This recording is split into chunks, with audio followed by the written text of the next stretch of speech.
This is what I came here for. Now I'm all the way bought into the show. It's crazy how you'll watch one episode or two episodes and you'll get a person's initial reaction and think, oh, they hate the show, they trashing the show, blah blah blah. But then when you get to episode 3, or you get to that pivotal point in the show, and people get bought in, and I'm at the point now where like I gotta come back and see what happens next.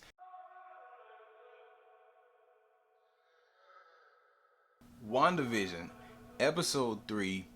I'm fully prepared to eat my words this week as compared to how I felt last week when I talked about the show. Subscribe here if you aren't. I do spoiler chats for my favorite TV shows. I do movie reviews. I do a lot of spoiler chats for movies. Occasionally give opinion videos, cologne videos. I do a lot of stuff here, okay? So subscribe if you're interested in any of it. And let's get talking about episode 3 of WandaVision. So last week, I came out and I said very flatly that episodes 1 and 2 were trash. Let's recap and let's look at what happened in episodes 1 and 2 that I felt were standout, but I did not mention at all because I was like, I don't know if I'm gonna waste enough time like putting in footage and doing all that stuff for WandaVision, because I'm just not that hype about it after seeing these 2 episodes.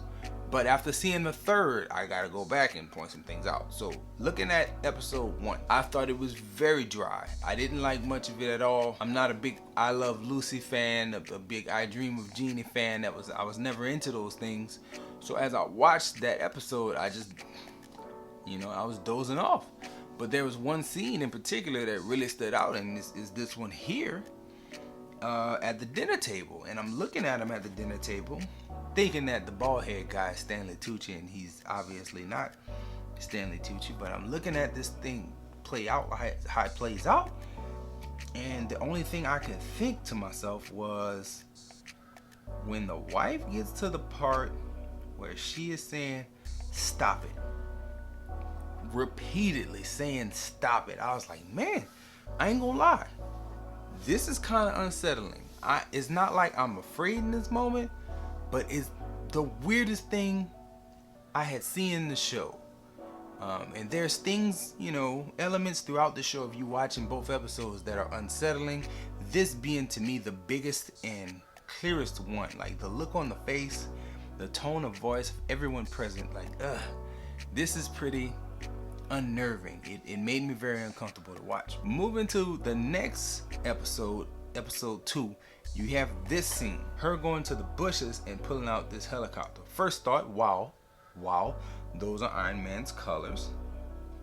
Very, very reminiscent of the Tony Stark's color scheme. That could be a clue. Also, big clue, I don't know if I freezed on it well enough here, but there's a logo on the top of this helicopter. And I thought to myself, that could be Sword. Now, I never read the comics with Sword because everything I had read up into, back in the days was S.H.I.E.L.D. But I heard about Sword, and I'm like, oh, it's a sword. This might be a Sword logo. Like, there could be deeper meaning. But that was a very light hint drop. Nothing very deliberate. You get toward the end of the episode, and this to me was downright creepy. Like, I was like, ooh, this is strange. This is really catching me off guard with the beekeeper just coming out the damn sewer. Nothing about that scene was right. And as I watched it, I thought to myself, what the hell is going on?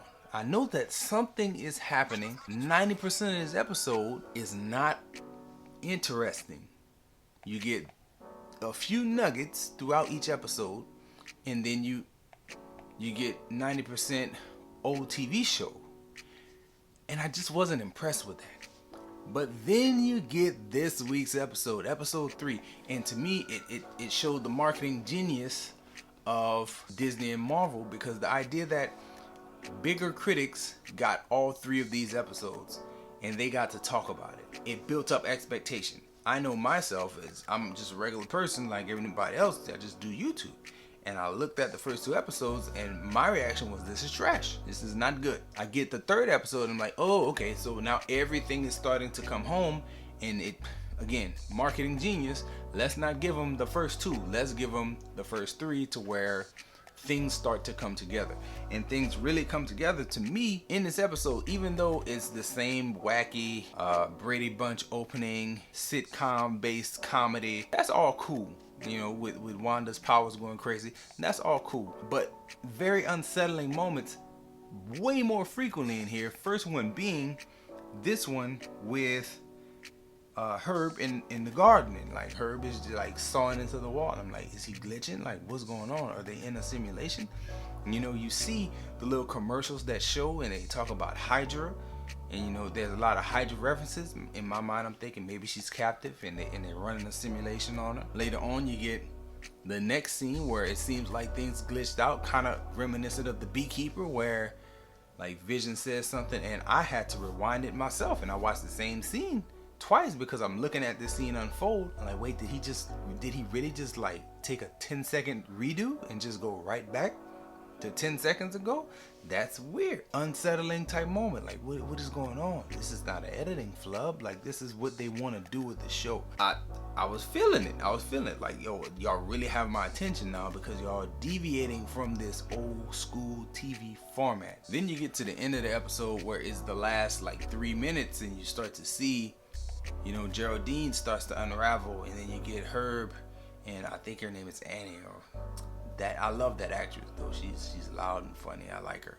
But you get those two in, you know, talking to Vision, and then you get Geraldine on the inside, and it's very clear now that things are going off, and we're getting away from that format. And then you get the end scene where Geraldine gets booted out of what appears to be like a reality that the Scarlet Witch is creating for herself, which is super dope. And this is what I wanted to see. This is what I came here for.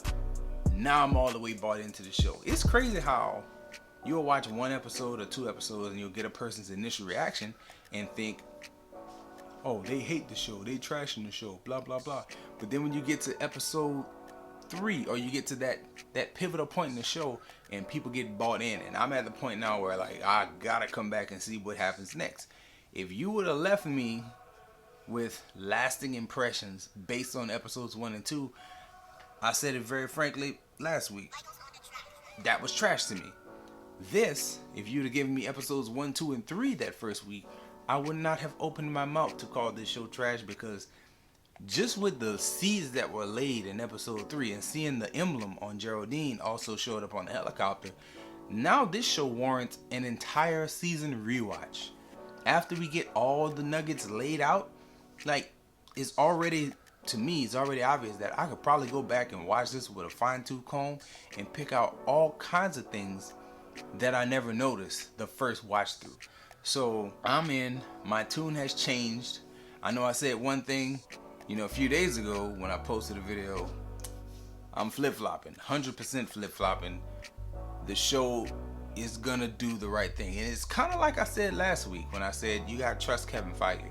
I was not happy with 2 episodes, but I trust that Kevin Feige and that team that produces everything for Marvel is going to do a good job. They're not going to put out something that is 100% garbage and totally left field. Like, they're gonna follow a plan and really give you something where even if it's slow in the beginning, it'll burn until you get that explosion. And I think, again, I don't want to cast too many predictions out there, but I'm pretty sure if this is episode 3, we'll have more revealed than 4, and we'll probably get an explosion about 5 or 6.